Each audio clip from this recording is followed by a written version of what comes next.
Breaking news नाज़रीन। Sindh high court में रिश्वत न ॾियण ते शहरीअ खे गुम करण बाबति केस जी ॿुधणी। अदालत DIG जांच ऐं ॿियनि अमलदारनि खां 11 सेप्टेम्बर ताईं रिपोर्ट तलब करे वरिती। पुलिस शहरी मुमताज़ खे हिरासत में वठी गुम करे छॾियो हो। वकील पुलिस मुमताज़ जी बाज़ियाबी लाइ वाटसन खां 20 लख भुंग तलब कयो।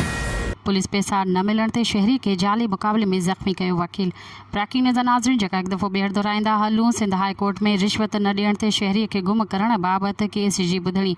अदालत DIG जांच ऐं ॿियनि अमलदारनि खां 11 सेप्टेम्बर ताईं रिपोर्ट तलब करे वरिती। पुलिस शहरी मुमताज़ खे हिरासत में वठी गुम करे छॾियो।